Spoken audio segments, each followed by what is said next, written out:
position of a point with respect to a line.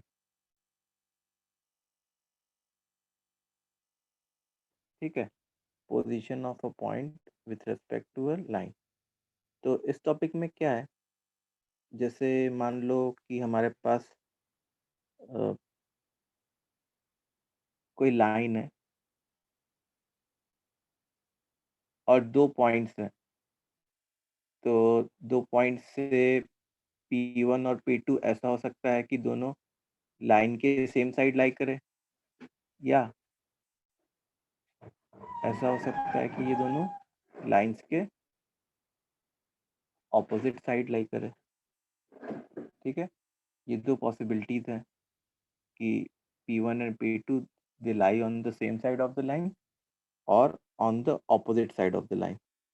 तो कब same side और कब ऑपोजिट साइड होगा, वो हम लोग सीखने जा रहे हैं। जैसे मान लो लाइन को हम लोग ने लिख लिया ax plus by plus c is equal to 0, और P1 का कोऑर्डिनेट से x1 कॉमा y1 है एंड P2 का कोऑर्डिनेट x2 कॉमा y2 है। ठीक है, तो इसमें पहला पॉइंट है कि if P1 and P2 lie on same side of the line, then L evaluated at P1 and L evaluated at P2 are of same sign। ये लोग कैसे हैं, ये लोग कैसे होने चाहिए, सेम साइन के होने चाहिए। और ऐसे ही दूसरा पॉइंट अगर मैं लिखूं कि if P1 and P2 lie on opposite side of the line,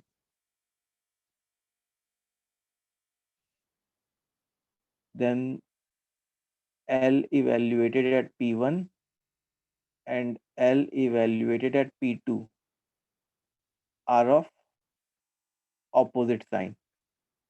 different science के होंगे, एक पॉजिटिव होगा और एक नेगेटिव होगा। इतनी बात समझ में आई?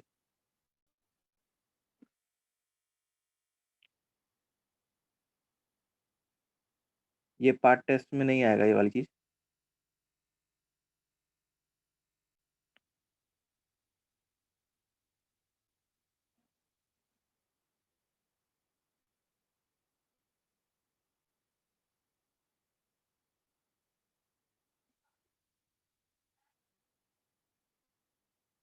इतना लिख लिया।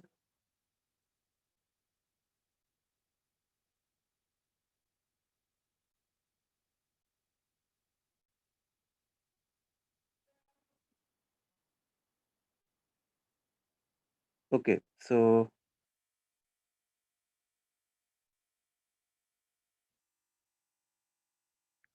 अब देखो, तो जैसे मान लो एक सिंपल सा क्वेश्चन अगर मैं करूं, अच्छा अगर कोई जैसे दो पॉइंट्स जो है same side of the line lie करे, मतलब अगर किसी दो नंबर्स का साइन सेम हो, तो मतलब वो दोनों पॉजिटिव हो सकते हैं या दोनों नेगेटिव हो सकते हैं। तो उसके लिए हम लोग क्या लिख सकते हैं, for that I can write कि L evaluated at P1 into L evaluated at P2, this should be greater than 0। और इसको हम लोग क्या लिख सकते हैं, अगर दोनों का साइन अपोजिट है तो L evaluated at P1 into L evaluated at P2, that should be less than 0। Understood? सो अब जैसे एक सिंपल सा अगर मैं क्वेश्चन करना चाहूँ, क्वेश्चन है, पहला रिपीट कर सकते हैं थोड़ा लेट। देखो यही यही लिखा है और कुछ नहीं लिखा हमने। इफ P1 एंड P, जैसे मान लो एक लाइन है, ये है, और P1 और P2 क्या है, दो पॉइंट्स है। तो हो सकता है कि दोनों पॉइंट्स लाइन के सेम साइड लाई करे, हो सकता है कि दोनों पॉइंट्स लाइन के ऑपोजिट साइड लाई करे। तो जैसे लाइन है ax plus by plus c is equal to 0, L evaluated at P1 का क्या मतलब होता कि ये जो लाइन का एक्सप्रेशन है इसमें x की जगह x1 और y की जगह y1 डाल देते, ax1 plus by1 plus c, तो ये क्या था, ये एक नंबर आता, this will be A number.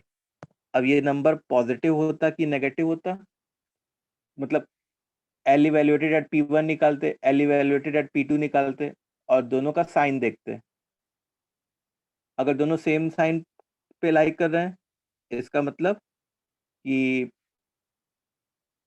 दोनों सेम साइड ऑफ लाइन पे भी लाइक कर रहे हैं, और अगर दोनों ऑपोजिट साइड पे लाइक कर रहे हैं इसका मतलब दोनों का साइन ऑपोजिट है, इसका मतलब दोनों ऑपोजिट साइड पे लाइक कर रहे हैं। ठीक है, तो जैसे मान लो एक क्वेश्चन है कि लाइन 1 है 3x minus 2y plus 7 is equal to 0, point P1 है 3, 2, पॉइंट P2 है 1, 4, then determine position of P1 and P2 with respect to line, can determine the position of P1 and P2 with respect to line.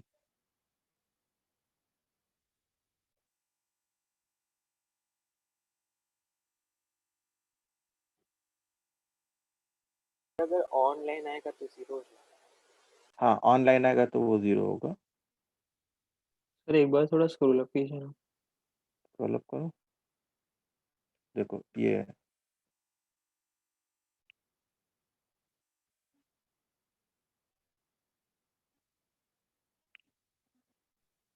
हाँ sir, हो गया।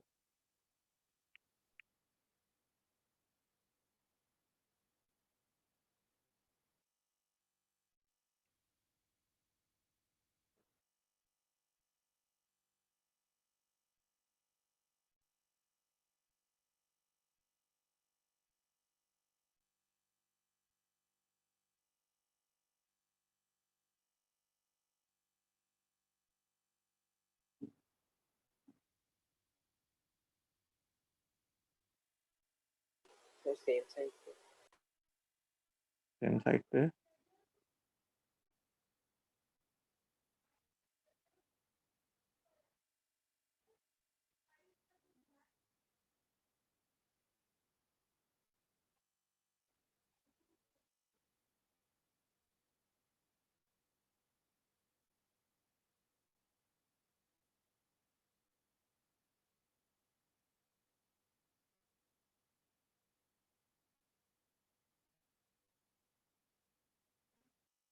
Sir थोड़े लोग competitive exams के लिए गए हैं।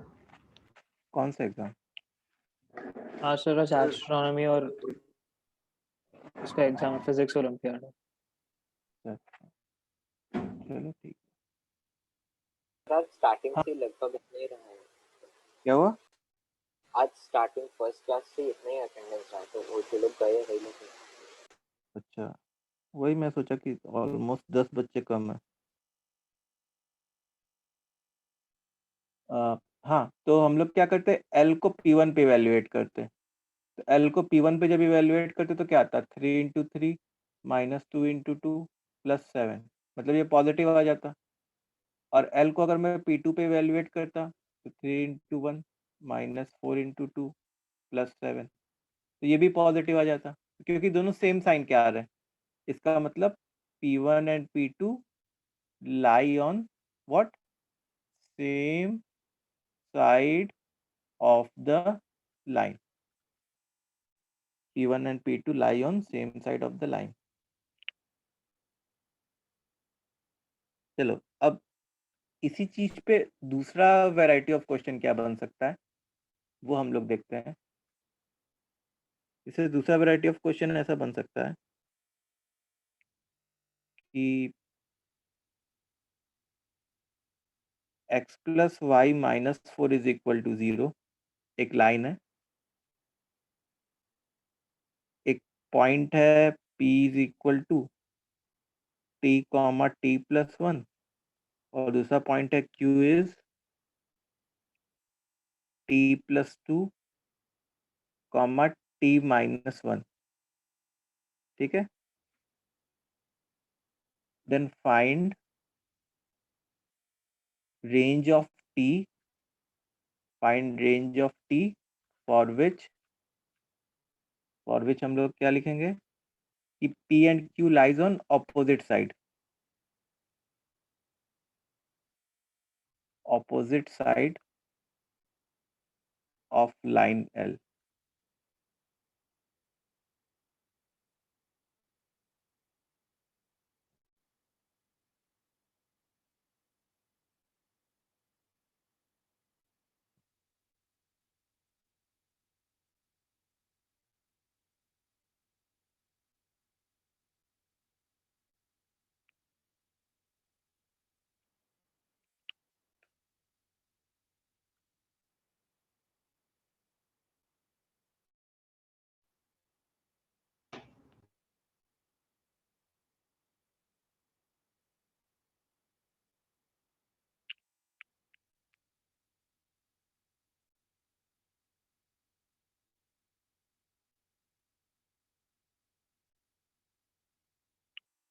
Sir, all real numbers.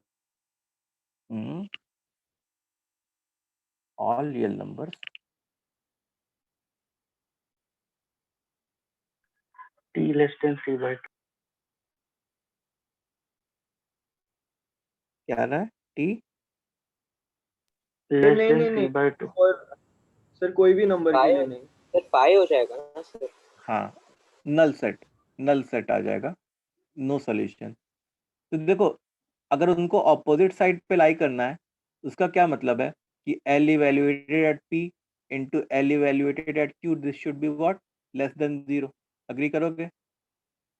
अच्छा L इवेल्युएटेड एट P हम लोग क्या लिख सकते हैं, जैसे x की जगह t और y की जगह t+1, so I will get कितना बनेगा 2t-3 इधर आ जाएगा। सर एक बार आ रहा है 3/2 से बड़ा, दूसरा आ रहा है 3/2 से छोटा। फिर तो L इवेल्युएटेड एट Q, जैसे L इवेल्युएटेड एट Q का क्या लिखेंगे हम लोग, सर उसका भी 2t-3 है। उसका भी वही आ जाएगा 2t-3 इज लेस देन 0। इसका क्या मतलब है कि 2t-3 का whole square is less than 0। तो इससे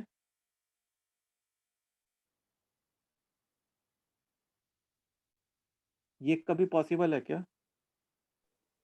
नहीं सर, रियल नंबर के नहीं सर।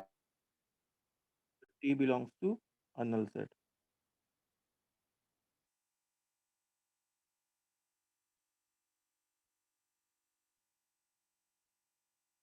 ठीक है, अब इसका सेकंड पार्ट करते हैं। जैसे मान लो ये फर्स्ट पार्ट था, सेकंड पार्ट है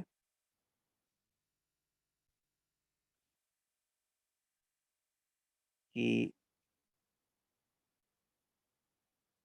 p जो है वो t,t+1 है और q जो है वो 2t,t-1 है। They lie on same side of L। L वही है, L क्या है, वही है।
स्ट्रेट लाइन का पोर्शन देखो ये है ना, स्ट्रेट लाइन का पोर्शन जो है हमारा पहले वो डिस्टेंस फॉर्मूला आएगा, सेक्शन फॉर्मूला आएगा, ठीक है, फिर एरिया वाला टॉपिक, फिर उसके बाद some properties of triangle related question, फिर उसके बाद various forms of equations of line, various forms of equation of line, जैसे वेरियस फॉर्म में क्या क्या होता था, बताओ, जैसे 2 point point form, slope form, point slope intercept form. ठीक है, उसके बाद नॉर्मल फॉर्म, इंटरसेप्ट फॉर्म, फिर उसके बाद पैरामेट्रिक फॉर्म, ओके ठीक है, और मतलब डिस्टेंस बिटवीन पैरेलल लाइंस, उसके बाद फिर एरिया ऑफ पैरेललोग्राम, बस बस यही सब है, और क्या, distance of a point from a line. Okay, चलो इस क्वेश्चन को करते हैं। लेट्स डू लोकस के पहले सब कुछ है ना सर? हाँ हाँ, लोकस से पहले तक जब सब कुछ, लोकस से पहले तक सब कुछ। तो सर इसमें हम लोग माइनस क्या करेंगे, इन्फिनिटी, आंसर आ गया। L evaluated at P into L evaluated at Q should be greater than 0. तो ऑल रियल नंबर्स होगा एक्सेप्ट जिस पे वो 0 हो जाता है ना। -4 L नहीं है सर, x प्लस क्वाड्रेटिक आएगा उसके रूट्स के बिटवीन नॉट इंक्लूडेड होगा। x प्लस 5 माइनस 4 क्या होता, 2t minus 3 into 3t 3t -5 minus 5. This should be greater than 0. अब ये तो एक लीनियर पॉलिनो मतलब ये पॉलिनोमियल इनइक्वालिटी टाइप की बन गई। तो इसको कैसे सॉल्व करते थे हम लोग, वो वेवी कर्व वाले तरीके से, प्लस माइनस प्लस, ये तो आता ही है ना। तो t बिलोंग्स टू, अब ग्रेटर देन पूछा है मतलब माइनस इन्फिनिटी से 3/2 यूनियन 5/3 से इन्फिनिटी। तो ये हमारा फाइनल आंसर होगा। काफी बच्चों ने सही दिया। तो बेसिकली दोनों को इक्वेट कर देंगे ना 0 से। हाँ, सर ये वाला रिपीट कर सकते critical point, critical points find करने के लिए। नहीं सर, मतलब ये क्वेश्चन का अप्रोच कैसे है? ये क्वेश्चन का अप्रोच यही है ना कि P and Q are lying on the same side of the line, तो L evaluated at point P into L evaluated at point Q should be greater than 0। ये वाला कॉन्सेप्ट हाँ लगाना है। सर, हाँ सर। फिर उसके बाद ये एक इनइक्वालिटी टाइप का चीज बन जाता है।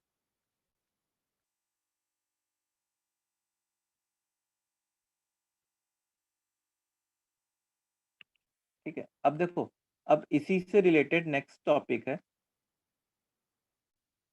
Condition for a point to lie inside a triangle, condition for a point to lie inside a triangle। ठीक है, तो जैसे मान लो एक क्वेश्चन है हमारे पास कि एक ट्राइंगल है, ऐसे टाइप का एक ट्राइंगल है, 6,1 2,4 3,5, ठीक है, और पॉइंट P है अल्फा कॉमा अल्फा प्लस 1, ठीक है। Then find all possible values of alpha for which point P lies inside the triangle, for which what point P lies inside the triangle. Sir तो मतलब ऐसा दे देंगे कि line equation डाल देंगे सबका, फिर प्रोडक्ट पे कुछ कमेंट करेंगे। क्या कह रहे हो? तो मतलब तीनों लाइन के एक ही साइड पे लाई करना चाहिए ना। हाँ सर, दूसरा पॉइंट हम लोग सेंट्रॉइड ले सकते हैं। दूसरा पॉइंट सेंट्रॉइड, ठीक है, चलो सेंट्रॉइड ले लिया। फिर तीनों पे वही लगा देंगे सेम साइन वाला हाँ सर, ब्रॉकेट। फिर उसके ओके चलो। तो सबसे पहले हम लोग को क्या करना चाहिएगा? तीनों लाइंस का फिर एक इक्वेशन फाइंड इक्वेशन करना लिखो। चाहिए। हाँ सर, इक्वेशन फाइंड करना पड़ेगा। तो इक्वेशन लिखो तीनों लाइन का।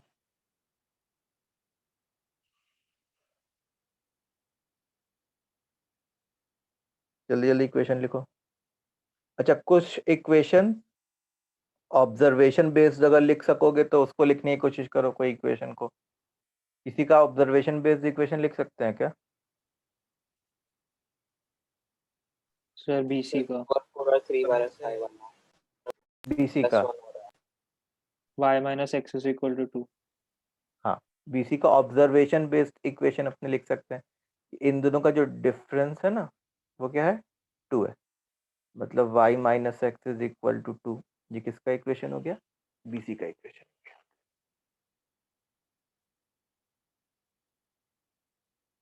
चलो बाकी दोनों लाइंस का मतलब जो नॉर्मल तरीके से लिखते हैं वो लिखो।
सर ये राइट एंगल ट्रायंगल है क्या? राइट एंगल है क्या? पता नहीं, देखना पड़ेगा।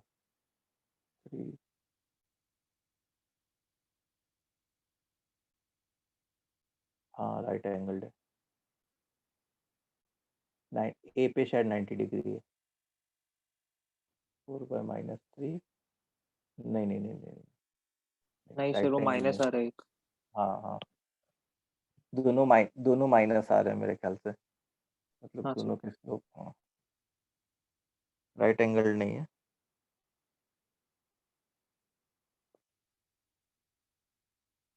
तो चलो, ए बी का इक्वेशन क्या है बताओ बच्चों? What will be the equation of A B? 4y plus 3x is equal to 22। 4y + 3x is equal to 22। अच्छा, ए सी का इक्वेशन क्या आ गया? 3y plus 4x is equal to 27।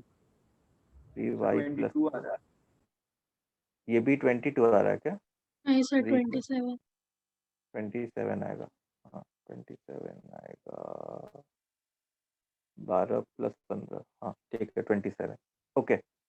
हाँ, तो अब देखो, अब मैं क्या चाहूंगा कि point P alpha comma alpha +1 इस ट्राइंगल के अंदर लाई करे। तो अब कौन सा ऐसा और पॉइंट होता है जो ट्राइंगल के अंदर लाई करता है? सेंट्रॉइड। सेंट्रोइड। तो सेंट्रॉइड को जनरली हम लोग ना जी से डिनोट करते हैं। तो सेंट्रॉइड का coordinate x1 plus x2 plus x3 by 3 y1 plus y2 plus y3 by 3। तो g का कोऑर्डिनेट जो है वो क्या आ जाता 2 प्लस 3 प्लस 6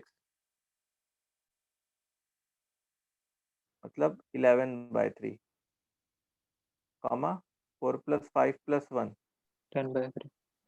मतलब 10 by 3।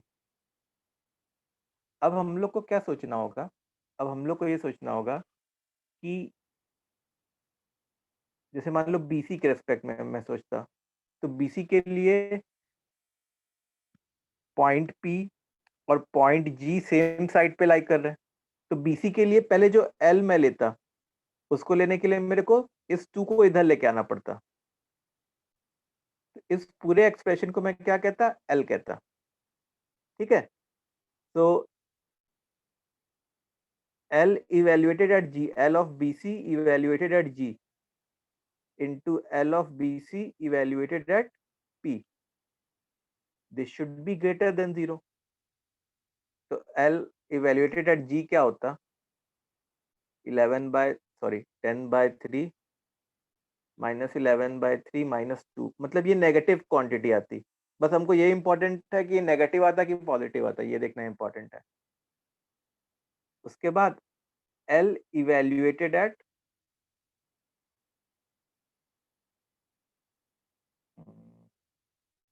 Alpha plus 1 minus alpha minus 2।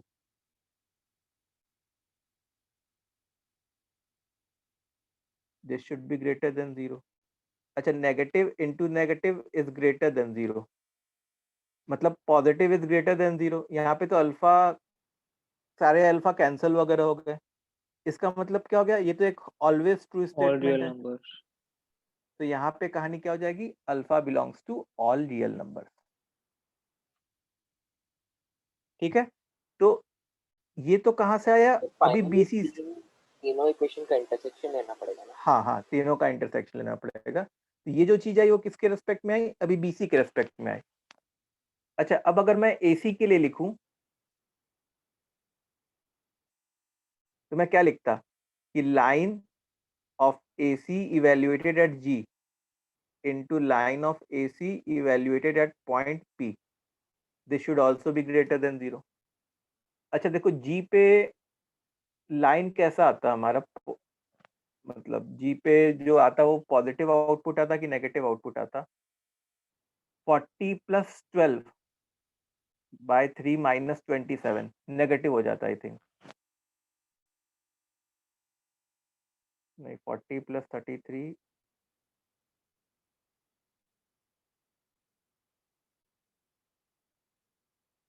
40 plus sir 33 44 plus 73। 30 आ रहा था। 44 प्लस 30 आएगा, हाँ 44 प्लस 30 आएगा, मतलब 74 by 3 minus 27 into LAC। LAC मतलब 3 alpha plus 4 alpha minus 23, 7 alpha minus 23। This should be greater than 0। अब ये वाली क्वांटिटी क्या है, ये वाली क्वांटिटी नेगेटिव आती, मतलब 7 alpha minus 23 should be less than 0, मतलब अल्फा की वैल्यू क्या आ जाएगी 23/7, लेस देन 23/7। इतनी बात समझ में आई। हाँ सर। तीसरा सिनारियो AC का कहानी हो गया, अब AB का कहानी देखना है हमको। तो what will be the story for AB? For AB I can LAB evaluated at point G into LAB evaluated at point P. This should be greater than 0. अब इस पे देखते हैं, 4y प्लस 3x मतलब 40 प्लस 33। 40 प्लस 33 कितना होता है 73 73। By 3 minus 22 into LAB evaluated point P। तो 4 alpha plus 3 alpha 7 alpha -18, 7 alpha -18, this should be greater than 0। अब देखो ये चीज तो पॉजिटिव है तो ये इधर चली जाती, मतलब यहाँ से क्या आ जाता, अल्फा इज ग्रेटर देन 18/7। इतनी बात क्लियर है। तो जब मैं इन तीनों का इंटरसेक्शन ले रहा होता, एक इसका और एक इसका, तो तीनों का इंटरसेक्शन जो है वो पता है क्या आ जाता, अल्फा 18 बिलोंग्स, by 7 to ऊपर वाले 23 में 24/7 नहीं आएगा? एक मिनट रुको, मुझे 24 आ रहा है। हाँ 24/7। 24/7 आ रहा है। कहाँ पे 18/7 to 24/7, तो वो 7a 24 -24 हो जाएगा 24 सर। 18, ये वाला, हाँ सर। चलो हाँ ठीक सर। है, चलो हो गया होगा कैलकुलेशन। ओके, समझ में आया ये कैसे करना है।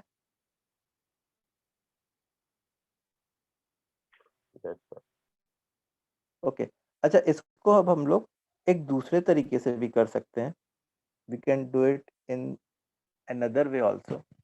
अब दूसरा तरीका क्या करना है वो देखो, मेथड 2 जो है इस क्वेश्चन को करने का,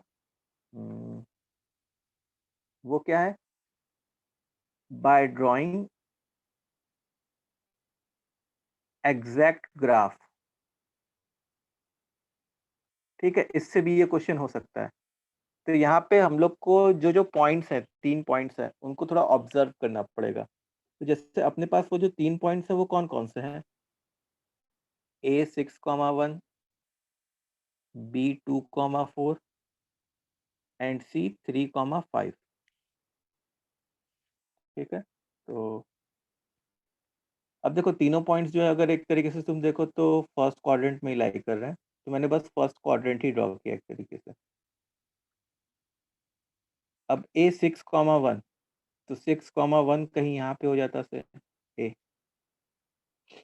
B2,4 तो B जो है कहीं यहाँ पे हो जाता 2,4 एंड C3,5 तो C से कहीं यहाँ पे हो जाता 3,5।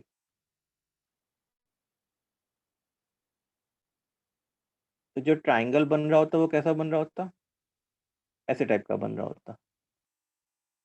फाइन, अब देखो जो पॉइंट P है वो क्या है, point P was alpha plus alpha comma alpha plus 1, alpha comma alpha पड़ेगा प्लस 1। क्या कह रहे हो, अल्फा को 2 और 6 के बीच में होना पड़ेगा ना। देखो अब सुनो, अब जैसे मान लो कि अल्फा एक तरीके से x कोऑर्डिनेट है और अल्फा प्लस 1 y कोऑर्डिनेट है। तो हम लोग ऐसा कह सकते हैं क्या कि ये जो पॉइंट P है that should lie on the line y minus x is equal to 1, point P।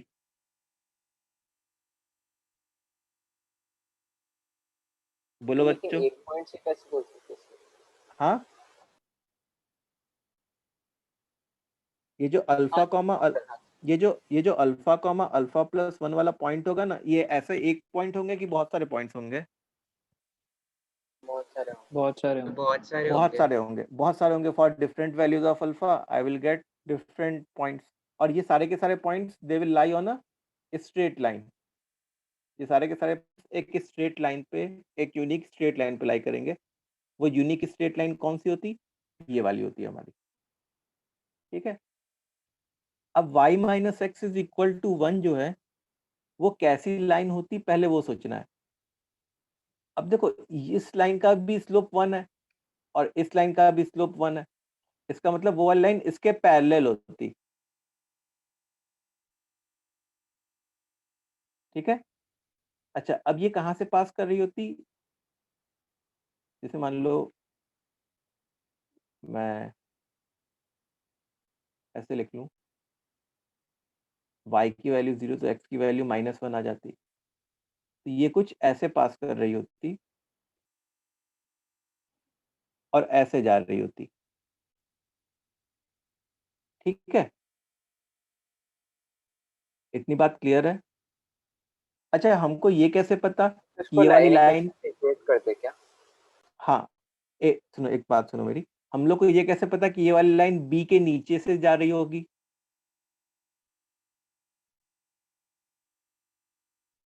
ये उस तरीके से पता चला हमको कि देखो बी का कोऑर्डिनेट क्या है, 2,4 है। सर y को 4 डाल के चेक कर सकते हाँ, या जैसे फिर मान लो x मैंने को 2 डाल देंगे। एक्स को 2 डाला होता तो वाई क्या होता, 3 ही बन जाता, मतलब कम ही होता, 4 से तो कम होता, मतलब नीचे से जा रहा होता। ठीक है, समझ में आई बात? हाँ सर। ओके, तो ये ऐसे लाइन जा आप रही होती। रिपीट करते थे ये पॉइंट, क्या कह रहे हो? तो ये पॉइंट। फिर से रिपीट करूं? अच्छा, हाँ देखो सर, वो नीचे जा रही है वो वाला। नीचे जा रहा है वो, जैसे देखो इस पॉइंट के बारे में देखो, तो ये पॉइंट का भी एक्स कोऑर्डिनेट तो 2 ही होता ना, तो एक्स की वैल्यू मैंने 2 डाल दी से इसमें, तो वाई की वैल्यू क्या आ जाती, 3 आ जाती, हाँ सर। मतलब 2,3 पॉइंट होना चाहिए था, तो वो नीचे होना चाहिए था बी के। ठीक है, अब जैसे मान लो इसको आर एंड इसको एस ले लिया, तो अगर हम लोग को पॉइंट को अंदर रखना है ट्राइंगल के, इसका मतलब मेरे को कुछ ऐसा टाइप का सीन चाहिए कि ये जो ब्लू कलर से जो मैंने शेड किया है तुम्हारे सामने, वो ही कलेक्शन ऑफ पॉइंट्स या वो जो लाइन सेगमेंट है वही हम लोग के काम की हो रही होगी, that will lie inside the triangle. तो अगर मैं आर का कोऑर्डिनेट और एस का कोऑर्डिनेट फाइंड कर लूं, अच्छा आर का एक्स कोऑर्डिनेट, देखो एक्स कोऑर्डिनेट ही अल्फा है, तो अगर मैं आर का एक्स कोऑर्डिनेट फाइंड कर लूं, ठीक है, और एस का एक्स कोऑर्डिनेट फाइंड कर लूं, तो वो एक्स कहां से कहां तक वेरी कर रहा है वो आ जाएगा, और क्योंकि एक्स ही अल्फा है इस क्वेश्चन में, तो अल्फा कहां से कहां तक वेरी कर रहा है वो सेम होगा। ये क्लियर है? हाँ सर। हाँ सर। ओके, तो अब हम लोग को क्या करना पड़ेगा, अब हम लोग को ए बी और ए सी का इक्वेशन लिखना पड़ेगा टू फाइंड आर। तो बताओ ए बी का इक्वेशन क्या था, हम लोग वैसे ऊपर निकाल चुके हैं, तो ए बी का इक्वेशन हमारा आया था 4y plus 3x is equal to 22। 4y plus 3x is equal to 22। A b का equation was 4y plus 3x is equal to 22। अब बताओ ए सी का इक्वेशन क्या, मेरे ख्याल से 3y plus 4x is equal to कितना था, 27। 27। 27। अच्छा, आर फाइंड करने के लिए हम लोगों ने क्या किया, इक्वेट कर अ, देंगे। वेट हाँ, कर। तो y minus x is equal to 1 and 4y plus 3x is equal to 22। ठीक है, तो मेरा एम x फाइंड करना है, तो मैंने क्या किया, 4 से मल्टीप्लाई करके सब्ट्रैक्ट कर दिया दोनों इक्वेशन को। तो यहाँ से क्या ऐसा आएगा क्या, 7x is equal to 18, therefore x is equal to 18/7। x की वैल्यू 18/7 आ गई, इसका मतलब r का जो x कोऑर्डिनेट है वो 18/7 है, y कोऑर्डिनेट क्या है वो फर्क नहीं पड़ता हमको। ऐसे ही s का x कोऑर्डिनेट निकालता मैं, तो s का अगर तुम x कोऑर्डिनेट निकालते तो वो जो है 24/7 आ जाता। ठीक है, उसके लिए तुमको क्या करना पड़ेगा, AC का इक्वेशन निकालना पड़ेगा और उसमें इसको सॉल्व करना पड़ेगा इस लाइन से। समझ में आ रही बात? इसका मतलब कि जो R और S का जो x कोऑर्डिनेट है, तो RS सेगमेंट के लिए अंदर वाली जो सेगमेंट है, x कोऑर्डिनेट 18/7 से लेके 24/7 तक वेरी किया, और x ही तो अल्फा है ना, इसका मतलब अल्फा कहां से कहां तक वेरी किया, 18/7 से लेके 24/7 तक। अंडरस्टूड कैसे हुआ ये?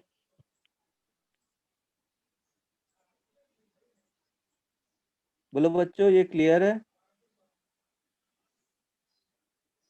Yes sir. Yes sir. Yes sir.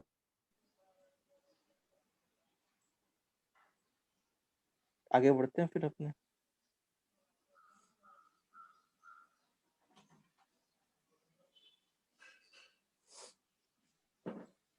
Okay, तो दोनों मेथड क्लियर है सबको?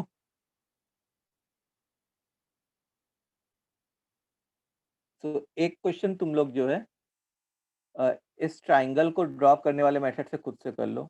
जैसे ए जो है वो 1,0 है, बी जो है वो 4,0 है, और सी जो है वो 0,8 है, और पॉइंट पी है अल्फा -1। रुको रुको, पॉइंट पी जो है वो है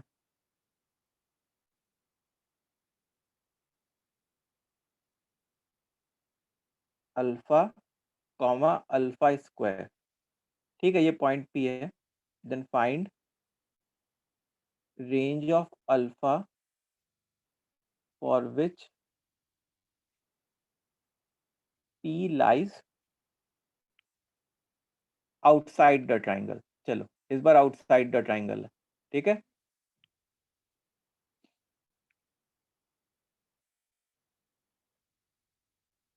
तो मतलब पहले जो किया वही करना है, ऑल रियल नंबर्स में से इनसाइड वाला भी करना हाँ, जो इनसाइड वाला आए उसको हटा के जो बचेगा ऑल रियल नंबर्स में से वो आउटसाइड के लिए आ जाएगा।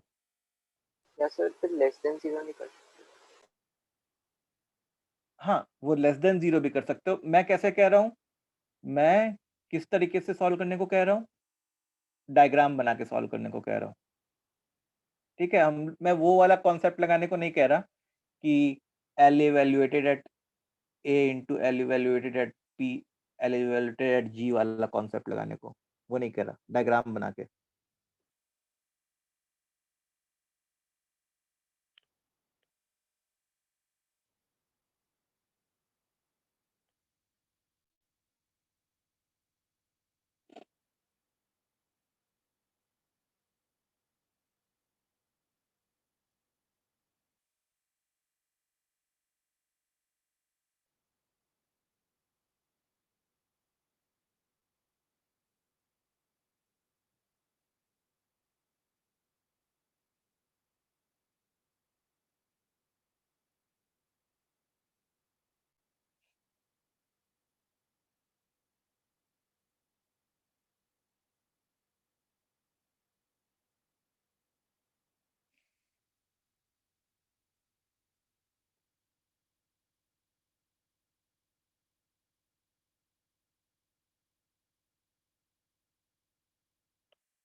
सर BC में y minus 2x equal to 0 direct लिख सकते हैं। क्या कह रहे हो, बीसी को y minus 2x equal to 0। y minus 2x is equal to 0, that won't work ना। सर वेरिएबल BC स्लोप आ रहा है।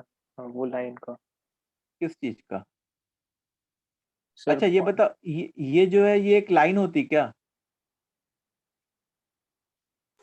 नहीं सर सर, होगी लाइन देखो, नहीं होगी सर, एक कर्व होगी। सर जैसे कर्व है। ये जैसे मान लो इसको x मान लिया, इसको y मान लिया, तो मतलब x की वैल्यू अल्फा है और y की वैल्यू अल्फा स्क्वायर है। तो ये एक तरीके से क्या हो गया, y is equal to x square बन गया। y is equal to x square तो आता ही है सबको, कैसे बनता है, ये क्या होता है बताओ? Sir parabola parabola. ये पैराबोला होता है, अपवर्ड ओपनिंग वाला पैराबोला होता है। जरूर 0 पे टच कर। हाँ, इसका ओरिजिन पे वर्टेक्स हो। सो अगर अपने कोऑर्डिनेट एक्सिस ड्रॉ करें तो देखो, एक ए पॉइंट है 1,0, बी पॉइंट है 4,0, सी पॉइंट कौन सा है 0,8। तो वो ट्राइंगल जो है वो कुछ ऐसे टाइप का बनता है हमारा। अब हमारा जो y is equal to x square जो होता है वो ऐसे टाइप का पैराबोला होता है। ठीक है, तो मैं पैराबोला से ऐसे बनाता तो वो कुछ ऐसे टाइप का होता। अग्री करोगे? तो ये हाँ सर। पॉइंट आर होता और ये पॉइंट एस होता। मान लिया कि इसको आर और इसको एस मान लिया। So what we are suppose to do, अपने को सर आर का उसको कोऑर्डिनेट, AC हाँ का निकाल लेंगे ना सर। हाँ, आर का एक्स कोऑर्डिनेट और एस का एक्स कोऑर्डिनेट निकालना होगा, लेकिन उसके लिए पहले AC और BC का इक्वेशन भी लिखना पड़ेगा तुमको। तो AC का इक्वेशन हम लोग इंटरसेप्ट फॉर्म से लिख सकते हैं क्या, कि x इंटरसेप्ट 1 है और y इंटरसेप्ट 8 है, यस तो sir. x by 1 plus y by 8 is equal to 1, या इसको क्रॉस मल्टीप्लाई मतलब एलसीएम वगैरह ले लिया तो 8x plus y is equal to 8 AC। अच्छा, BC का इक्वेशन हम लोग कैसे लिख सकते हैं, x by 4 plus y by 8 is equal to 1, तो ये क्या बन जाएगा, 2x plus y is equal to 8। ये हमारा BC का इक्वेशन आ गया। अब हम लोग को R फाइंड करना है। तो जैसे जो पैराबोला है उसका तो इक्वेशन क्या है हमारा, y is equal to x square equation है। तो मेरा एम क्या है, my aim is what, to find x की वैल्यू, क्योंकि जो हमारा कोऑर्डिनेट है वो अल्फा कॉमा अल्फा स्क्वायर है, तो जो x की वैल्यू है वही अल्फा आएगी, और अल्फा का ही तो हमको रेंज चाहिए। तो मैंने y की जगह क्या कर दिया, अल्फा एक्स स्क्वायर पुट कर दिया। So I will be getting x square plus 8x is equal to 8, मतलब x square plus 8x minus 8 is equal to 0। समझ में आ रही बात? अच्छा, अब ये तो फैक्टराइज नहीं हो रहा, तो इसके रूट्स कैसे निकालेंगे हम लोग, क्वाड्रेटिक फॉर्मूले से, minus b plus minus root of b square minus 4ac, मतलब आई थिंक रूट 96 बाय 2 है। रूट 96 को अपने क्या लिख सकते हैं, 4 रूट 6 4 लिख रूट सकते हैं, 6। 4 मतलब -4 प्लस माइनस 2 रूट 6 ऐसे बन गया। अच्छा, यहाँ पे x की दो वैल्यू आ रही है, ऐसा बता सकते हो ऐसा क्यों आ रहा है, x की दो वैल्यू? सर लेफ्ट साइड में भी सेकंड क्वाड्रेंट का भी एक वैल्यू है। हाँ, अब देखो सर लेकिन मतलब, हमारा ट्रायंगल तो एक ही इधर है ना, तो हम एक सो हम वैल्यू को लोग निगलेक्ट कर फर्स्ट हाँ सकते हाँ क्वाड्रेंट हाँ, हम लोग लेंगे तो एक ही। हम लोग ने तो एक्चुअल में क्या किया कि इस पैराबोला को इस लाइन से वो किया, क्या कहते हैं, सॉल्व किया। तो एक बार ऐसा भी होता कि जब ये पैराबोला इस लाइन से हाँ मीट सर। करता तो उससे भी एक कोऑर्डिनेट आता। सो जो सेकंड जो x नेगेटिव वाला है that is not useful for us. तो r जो लिखते हम लोग कौन सा लिखते, पॉजिटिव -4 वाला। प्लस 2 रूट 6, कॉमा क्या है, फर्क नहीं पड़ता। सर आप एक बार फिर से बता सकते हो, क्या बताऊं, कौन सर सी हम वो part? वाला क्यों नहीं लिख रहे हैं? देखो, अब सबसे पहले ये बात समझ में आई कि दो क्यों आए। हाँ सर। ओके, तो इसमें जो है जो दूसरा वाला आता वो तो ये आता है ना, कोई एक्स कोऑर्डिनेट इधर कहीं आता, एक नेगेटिव एक्स कोऑर्डिनेट आता, और इस पॉइंट आर का जो एक्स कोऑर्डिनेट है वो पॉजिटिव एक्स कोऑर्डिनेट है। और अकॉर्डिंग टू द डायग्राम हम लोग को कैसा एक्स कोऑर्डिनेट चाहिए, पॉजिटिव एक्स कोऑर्डिनेट चाहिए। तो इसमें तुम्हारा देखो, अगर माइनस माइनस वाला लेते तो वो अल्टीमेटली क्या बन जाता, नेगेटिव। जिसको हम जो हमको नहीं चाहिए, ओके और सर। प्लस वाला लिए। ठीक है, now similarly what we are going to do, इसमें भी y is equal to x square put करते हैं, तो x square plus 2x minus 8 is equal to 0।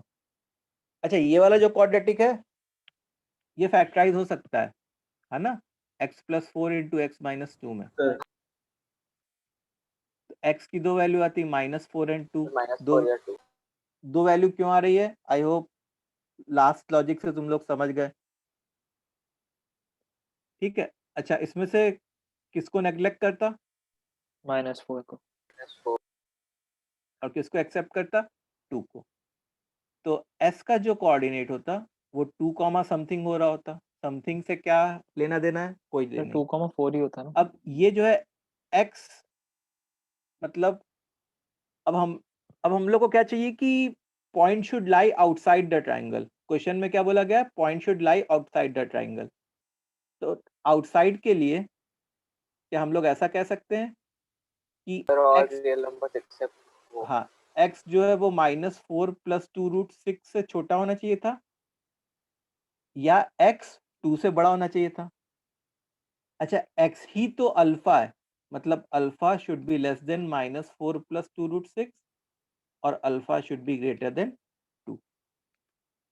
तो अगर मैं ब्रैकेट के फॉर्म में लिखना चाहूँ तो -∞ से -4 + 2√6 यूनियन 2 से इन्फिनिटी, ये आंसर आ गया।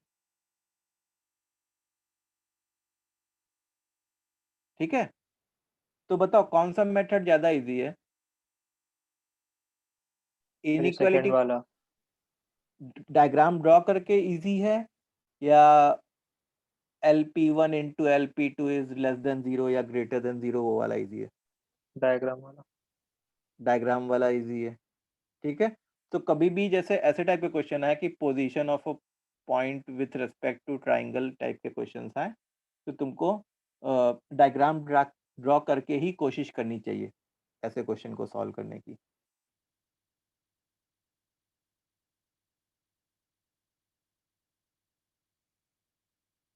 ठीक है, चलो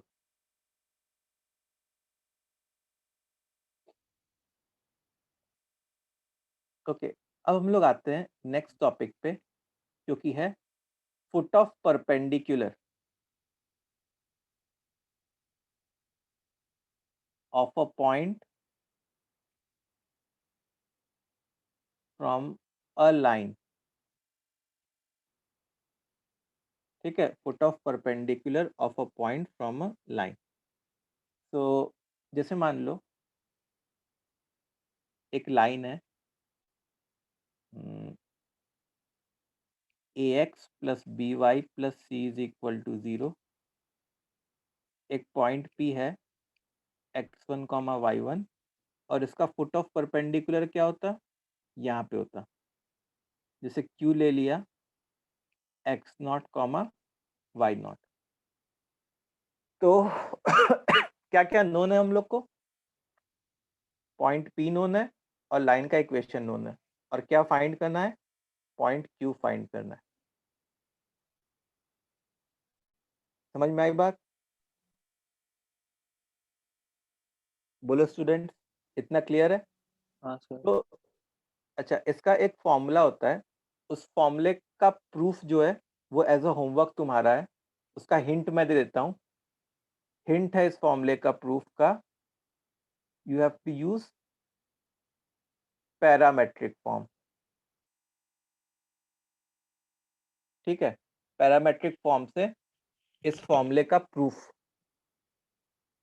हम लोग डायरेक्टली फॉर्मूला लिख रहे हैं। तो x0 - x1 upon a is equal to y0 - y1 upon b is equal to minus times ax1 + by1 + c upon a² + b²। ठीक है, पैरामेट्रिक फॉर्म के बिना नहीं होगा क्या? हो जाएगा, लेकिन पैरामेट्रिक फॉर्म से फटाक से नहीं हो जाएगा तुरंत। सर डायरेक्ट स्लोप निकाल के पी क्यू का इक्वेशन मिल जाएगा, हाँ फिर इक्वेट कर देंगे दोनों को। हाँ, वो भी कर सकते हो।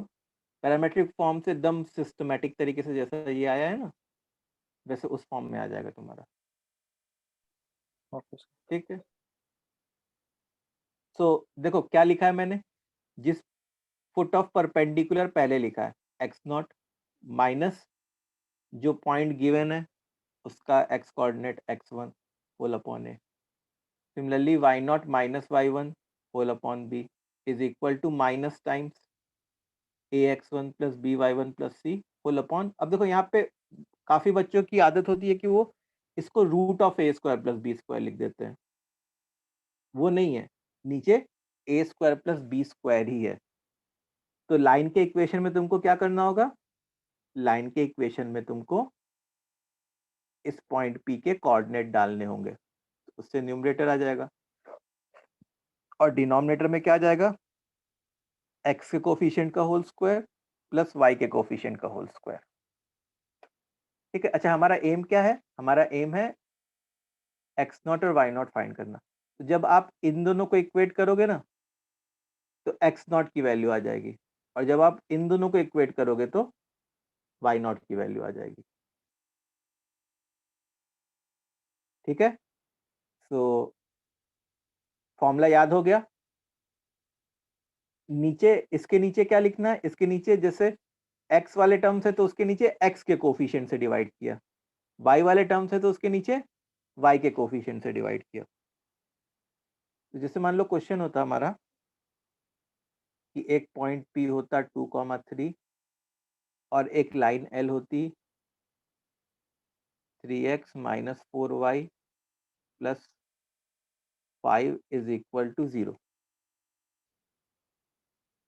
Then find coordinate of foot of perpendicular from P on line L, from P on line L।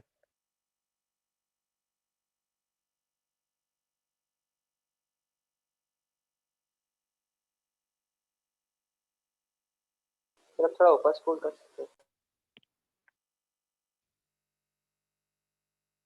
ये इससे मतलब टाइटल टाइटल में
फिफ्टी 53/25, 79/25।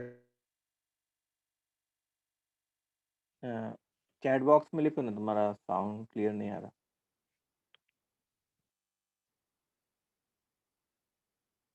53/25, 71/25। देखो अभिजीत का ये आंसर आया 53/25, 71/25। यही आ रहा है सर। ये आ रहा है। तो देखो हम लोग ने क्या किया, जैसे फुट ऑफ परपेंडिकुलर को x नॉट मान लिया, तो x naught minus 2 by x का coefficient 3 is equal to y naught minus 3 by y का coefficient -4 is equal to minus times. अब देखो ये 2,3 इसमें डाल दिया, तो 6 माइनस 12 प्लस 5 कितना होता है, -1 whole upon a square plus b square, मतलब 3 स्क्वायर प्लस 4 स्क्वायर जो कि 25 होता। तो अब इसको इसके इक्वेट करते हैं, तो एक्स नॉट जो होता वो क्या होता, 2 प्लस 3/25, मतलब 53/25। और इसको इसके बराबर करते तो जो हमारा वाई नॉट होता वो होता 3 minus 4/25। So I think it is 71/25। ये हमारा आंसर आ गया।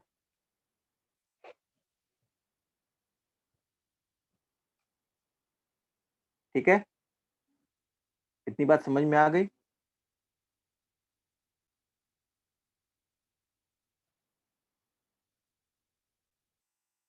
अच्छा, ऐसा ही सिमिलर टाइप का फॉर्मूला जो है वो इमेज के लिए भी होता है। क्या कि image of a point about a line, about what, a line. तो जैसे मान लो कि एक लाइन है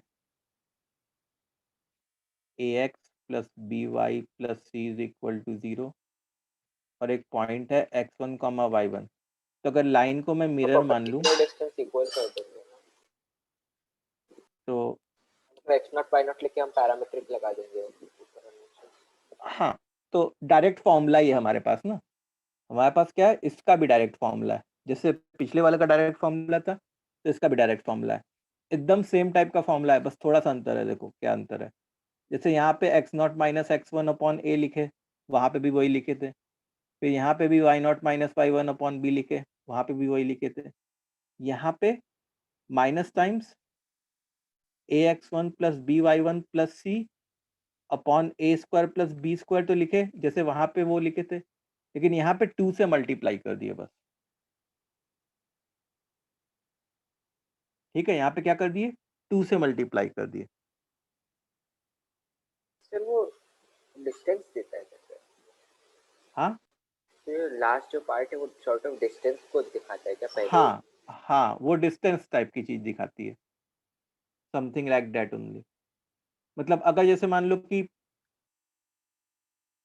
तुम्हारा पी ये है और ये एक ऐसा मिरर है, जैसे मान लो ये डिस्टेंस 1 है, ये रेशियो 1 है और ये रेशियो 2 है, 1:2 वाला रेशियो है, ऐसे टाइप का मिरर है। 3 हो जाएगा सर तो ना? यहाँ पे 3 हो जाता फिर। ठीक है, यहाँ पे क्या हो जाता, 3 हो जाता फिर। समझ में आई बात कैसे करना है? तो ये क्या है, this formula is for image of a point.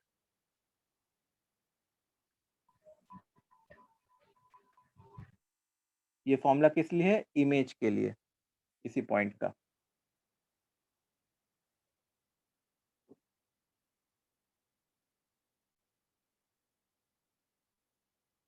Okay, तो इमेज अब निकाल लोगे। अंतर फॉर्मूले में बस अंतर कहाँ पे है, ये है अंतर बस, बाकी सब सेम है। इन दोनों को इक्वेट करोगे तो एक्स नॉट की वैल्यू आ जाएगी, इन दोनों को इक्वेट करोगे तो वाई नॉट की वैल्यू आ जाएगी।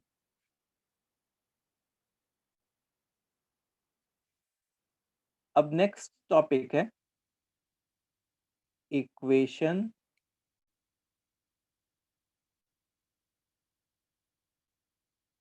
Of reflected line about a mirror line, about a mirror line. ठीक है, तो मतलब ये तो क्या, ठीक है, ये एक टॉपिक नाम दे दिया, इसके ऊपर क्वेश्चन करना है। तो क्वेश्चन के लिए कोई अलग से कंसेप्ट यूज नहीं करना है, एक सिंपल सा ही कंसेप्ट है वो यूज कर लेते हैं, मतलब नॉर्मल तरीका। जैसे मान लो एक क्वेश्चन ऐसा होता कि एक लाइन है हमारी x minus y is equal to 4। ठीक है, ये जो है ये मिरर वाली लाइन है। फिर एक इंसिडेंट वाली लाइन आई जिसका इक्वेशन है x plus 2y is equal to 3। वो इसको स्ट्राइक की होती और रिफ्लेक्ट होके चली गई होती। तो हम लोग को क्या करना है कि find equation of the reflected ray, find equation of the reflected ray. ठीक है, तो चलो इसको ट्राई करो।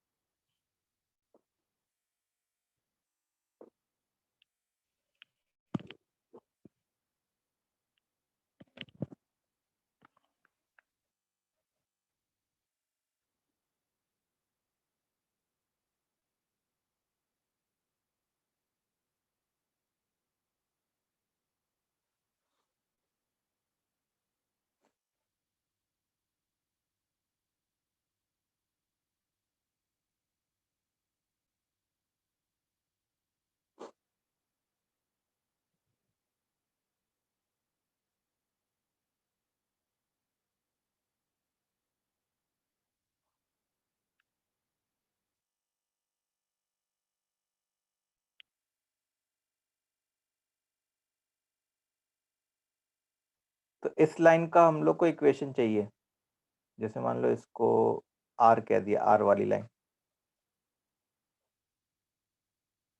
तो किसी भी लाइन के इक्वेशन के लिए हम लोग को क्या क्या जरूरत होती है? पॉइंट और स्लोप। पॉइंट और स्लोप। तो क्या आर वाली लाइन का पॉइंट पता है, उसके ऊपर कोई पॉइंट? सर जहाँ पे वो इंसिडेंट है वो वाला पॉइंट पता है। हाँ, वो वाला पॉइंट हम लोग फाइंड कर सकते हैं। जैसे ये वाला जो पॉइंट है, क्या इसको हम लोग फाइंड कर सकते हैं? दोनों को इक्वेट कर देंगे। हाँ, दोनों को सॉल्व कर लेंगे, दोनों इक्वेशंस को, तो उससे पॉइंट एस आ जाएगा। तो अब बस बच्ची किसकी कहानी? रिफ्लेक्टेड रे के स्लोप की कहानी। तो तुमको स्लोप निकालना है।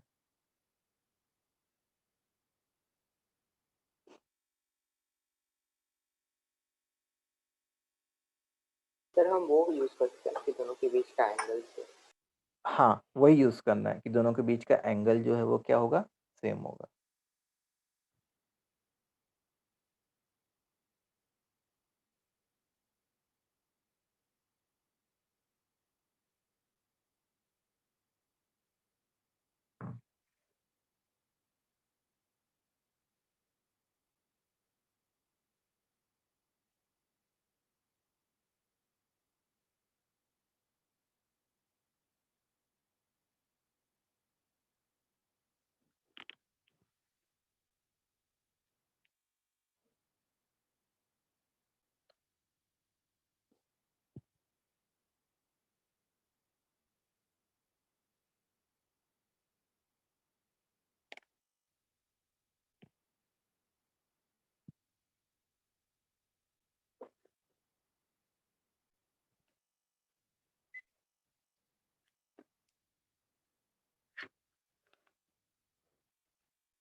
ओके, सो जैसे सबसे पहले तो पॉइंट एस फाइंड करना है।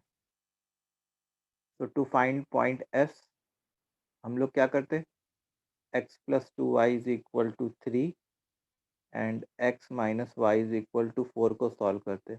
उससे अगर दोनों इक्वेशंस को मैं सब्ट्रैक्ट कर दूं तो y की वैल्यू -1/3 आ जाती, और फिर उसके बाद y की वैल्यू पुट करने पे x की वैल्यू 11/3 आ जाती। ठीक है, तो s का कोऑर्डिनेट जो है दैट विल बी 11/3 कॉमा -1/3। अब इसका स्लोप निकालना है हम लोग को।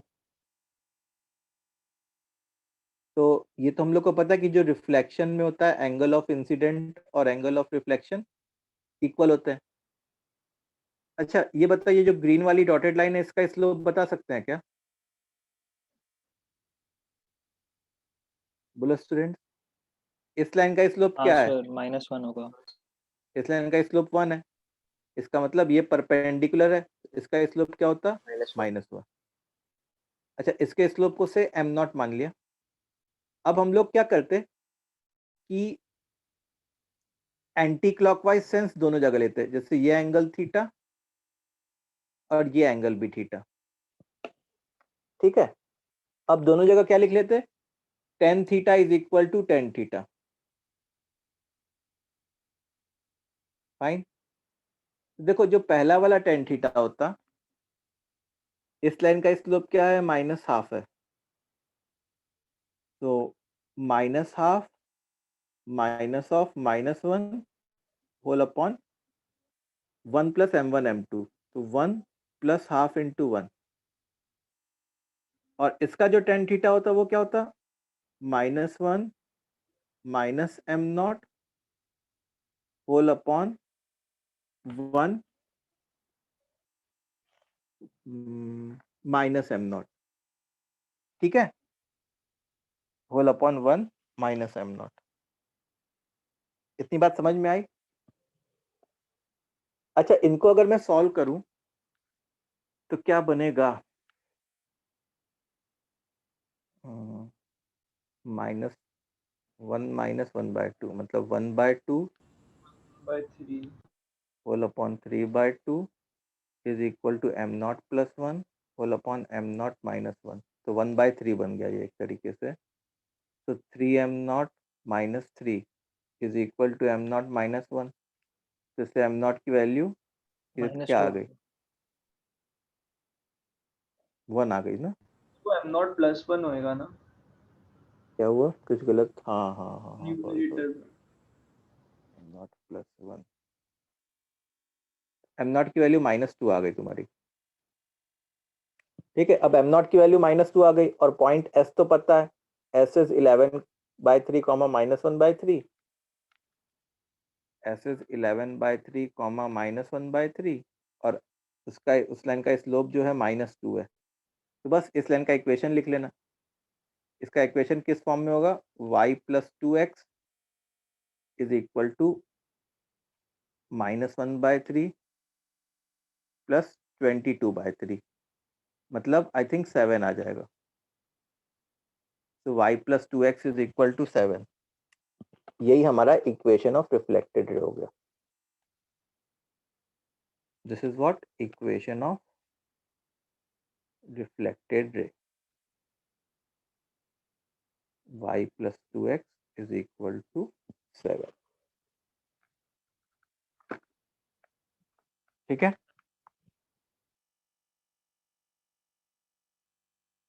इतनी बात समझ में आ गई। Yes sir. चलो,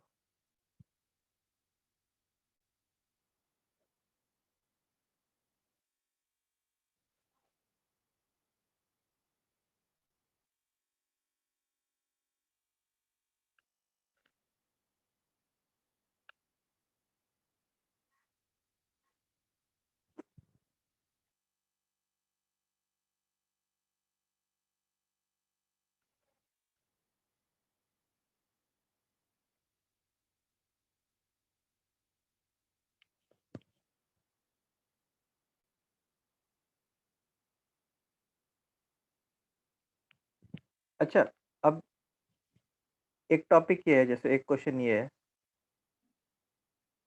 कि से ये हमारी लाइन है,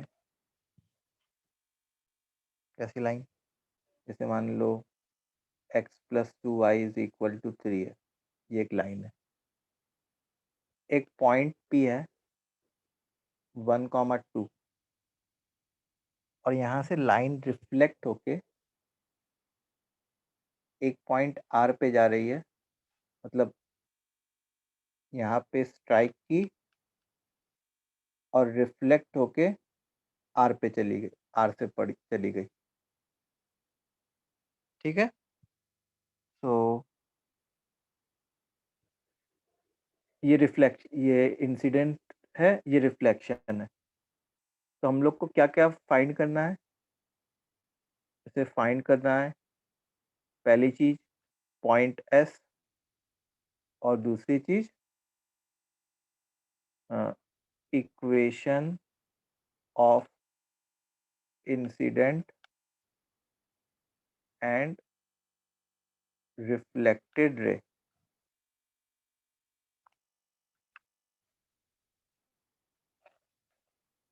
सर अगर हम लोग को नॉर्मल का इक्वेशन मिल जाए तो कुछ होगा क्या?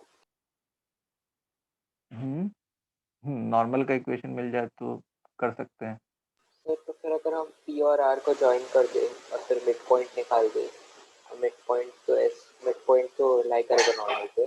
नहीं देखो, ऐसा ऐसा तो कहीं नहीं बोला कि PS और SR इक्वल लेंथ के होंगे। नहीं सर, बट वो थीटा इक्वल हो जाएगा ना, तो फिर वैसा देखे तो थीटा/2 हो जाएगा ना नहीं नॉर्मल। देखो, पीआर पैरेलल भी नहीं है ना उसके। नहीं तुमको ऐसे नहीं सोचना, तुम ऐसे सोचो कि जैसे मान लो अगर हमारी कोई ऐसा होता है, ये रिफ्लेक्ट होके जा रही है, ये P है और ये से R है, तो क्या तुमको ऐसा लगता है क्या कि PR का जो मिड पॉइंट होता, जो PR का मिड पॉइंट होता उसको मैं इससे ज्वाइन करता तो एंगल को बाइसेक्ट करता? नहीं सर। नहीं ना, तो उस तरीके से नहीं कर सकते। वो हम लोग कब कर सकते थे, जब PS और SR का लेंथ इक्वल हो। जब पी एस और एस आर का लेंथ इक्वल। सर हम लोग एस के कोऑर्डिनेट को डिफाइन करके, मतलब एक्स के टर्म्स में डिफाइन करके, फिर वो उसका नॉर्मल बना के स्लोप कंपेयर करके कर सकते हैं। हाँ वो कर सकते हैं, लेकिन उसमें क्या होगा ना, ये क्वेश्चन थोड़ा लंबा हो जाएगा उस केस में। ठीक है, अब इसका शॉर्टेस्ट वे क्या है? देखो, एक तो तरीका ये था कि शॉर्टेस्ट वे कि सर अगर हम दोनों पॉइंट एक साइड है लाइन के, वैसा कुछ यूज करें तो कुछ इक्वेशन में दे सकते हैं। नहीं नहीं, उससे कोई फायदा नहीं होगा। जैसे मान लो मैं P का अगर इमेज ले लूं, से P डैश, तो इस बात से अग्री करोगे क्या कि ये P डैश, S और R ये सेम स्ट्रेट लाइन में लाई करेंगे हाँ सर, हाँ सर। ज्योमेट्री से? P डैश, S और R क्या करेंगे, ये लोग सेम स्ट्रेट लाइन में लाई करेंगे। तो मैं क्या सोचता हूँ कि मैं P का इमेज ले लूं P about the line, that will be what, P dash. अब मेरे को P डैश पता हो जाएगा और R पता हो जाएगा, तो क्या मैं आर पी डैश का इक्वेशन लिख सकता हूँ? हाँ बोलो सर। बच्चों। अच्छा, मैंने आर पी डैश का अगर इक्वेशन लिख लिया, तो उसको मैं इस लाइन एल से सॉल्व करूंगा, तो उससे एस का कोऑर्डिनेट आ जाएगा, हाँ जो सर। मिरर लाइन है, तो एस का कोऑर्डिनेट आ गया। अच्छा, ये आर पी डैश जो है यही तो रिफ्लेक्टेड रे भी है, तो रिफ्लेक्टेड रे का तो कोऑर्डिनेट इक्वेशन पहले ही लिख लिए। अब इंसिडेंट रे का इक्वेशन कैसे लिखते हैं हम लोग? एस और एस और पी से। इंसिडेंट रे का हम लोग इक्वेशन कैसे लिखते हैं? एस एंड पी से। समझ में आई बात? बोलो यस सर। स्टूडेंट्स। तो Yes, sir. ये क्वेश्चन तुम्हारा होमवर्क है। This question is your homework, किसको तुमको कंप्लीट करना है। तो अभी शायद कुछ बच्चों की पीटीएम है ना, पेरेंट्स टीचर मीटिंग है ना?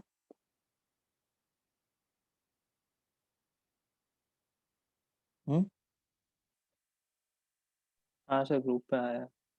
हाँ, तो अभी मैं 5 मिनट पहले छोड़ देता हूँ तुम लोग को, 10 मिनट पहले, ताकि फिर पीटीएम अटेंड कर लेना। ओके, सो ये एक का क्वेश्चन और कर लेंगे नेक्स्ट क्लास में हम लोग इस रिफ्लेक्टेड रे वाले कंसेप्ट पे। और फिर उसके बाद हम लोग चलेंगे कॉन्करेंसी वगैरह पे।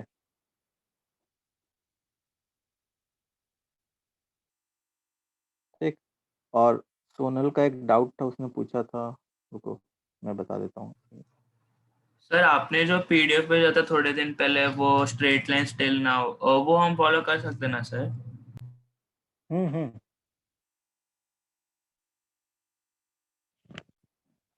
एक डाउट पूछा था सोनल ने कि कुछ ऐसे टाइप का है, ये कोऑर्डिनेट एक्सिस है। अच्छा, एक रॉड है, ये जो है ना, ये एक तरीके से तुम्हारे फिजिक्स टाइप का क्वेश्चन है थोड़ा। 5,0 एंड 0,12। ठीक है, इनिशियल पोजीशंस ये है रॉड की। अब क्या हो रहा है कि rod is starts sliding along the positive x axis at a speed of 2 metre पर सेकेंड। ये 2 मीटर पर सेकेंड की स्पीड से स्लाइड कर रही है। अच्छा, the circum centre of the triangle form after t seconds is x plus y is equal to p by q। तो मतलब हम लोग को ना एक तरीके से सर्कम सेंटर का लोकस फाइंड करना है। तो राइट एंगल ट्राइंगल में जो सर्कम सेंटर होता है Mid वो, point हो जाएगा mid point of hypotenuse. Yes, mid point of hypotenuse होता है, तो h कॉमा k मान लो। तो किसी जनरल टाइम पे, जैसे मान लो ये h कॉमा k होता, तो इसको क्या होना पड़ता, 2h कॉमा 0, और इसको क्या होना पड़ता, 0,2k। सो अब ये वाली स्पीड जो है वो क्या है, 2 मीटर पर सेकेंड। मतलब हम लोग ऐसा लिख सकते हैं क्या, d d t of 2h this is equal to 2 metre पर सेकेंड, जैसे फिजिक्स में करते थे। हाँ सर। हाँ सर। तो यहाँ से अपना dh बाई dt क्या आ जाएगा, 1 मीटर पर सेकेंड।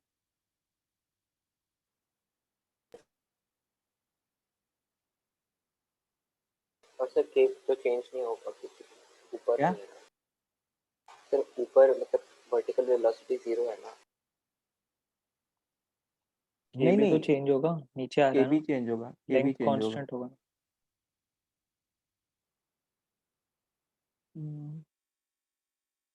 मेरे ख्याल से ये जो 2 मीटर पर सेकेंड ये सब जो है उसका कोई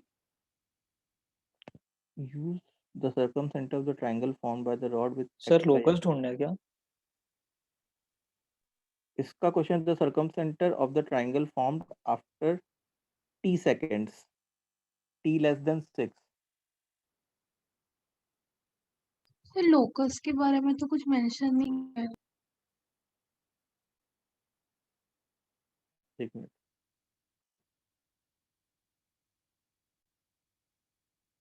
when you find the value of p by q।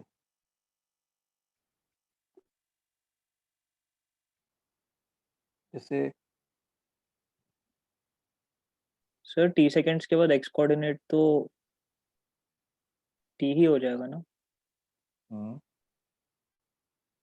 एक मिनट, ये जो है ये 169 होता, 2h का होल स्क्वायर प्लस 2k का होल स्क्वायर, ये जो लेंथ होती वो 13 होती। तो 4h square plus 4k square is equal to 169। अब अगर मैं t के रेस्पेक्ट में डिफ्रेंशिएट करूं तो 8h into d h by d t plus 8k into d k by d t is equal to 169। अच्छा, d h by d t तो 1 metre पर सेकेंड था, तो 8h into 1 plus 8k into d k by d t is equal to 169। अब D k by d T हम लोग कैसे find करेंगे वो हमको देखना है। मतलब डबल डिफरेंशिएट। नहीं नहीं, डबल डिफरेंशिएट नहीं।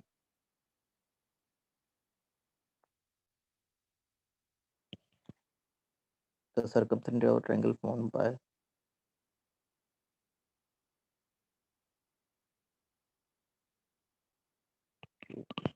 D k by d T, बताओ फिजिक्स में कैसे फाइंड करते हैं। इसमें हम लोग ये 2 मीटर पर सेकेंड से इधर जा रहा है, तो नीचे कितने से जा रहा होता है, x square plus y square. अच्छा ओके,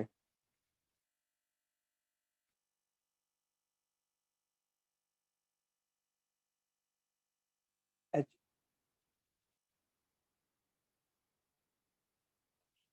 ऐसा होता मेरे ख्याल से।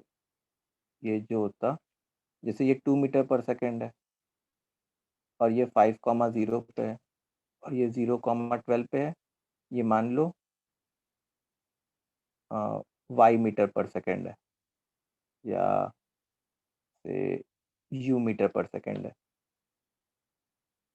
तो इसका ओरिजिन से डिस्टेंस जैसे मान लो x है और इसका ओरिजिन से डिस्टेंस y है, तो हम लोग ऐसे लिखते हैं कि x square plus y square is equal to 169। फिर डिफ्रेंशिएट करते हैं अगर हम लोग, तो 2x into d x by d t plus 2y into d y by d t is equal to 0। ठीक है। अच्छा, 5x की जगह 5 डाल दिया और d x by d t 2 था, y की जगह 12 डाल दिया और d y by d t find करना है हम लोग को, इज इक्वल टू 0। तो ये 2 और ये 2 चले गए, तो d y by d t जो है वो हो गया -10/12, 12 मतलब -5/6। सो यहाँ पे 5/6 अगर मैं डालूँ तो 8h प्लस डी के इंटू 5/6 इज इक्वल टू, इधर तो 0 हो जाना चाहिए, नहीं है, कुछ गड़बड़ है। चलो मैं इसको बाद में करके दिखाता हूँ, ठीक है।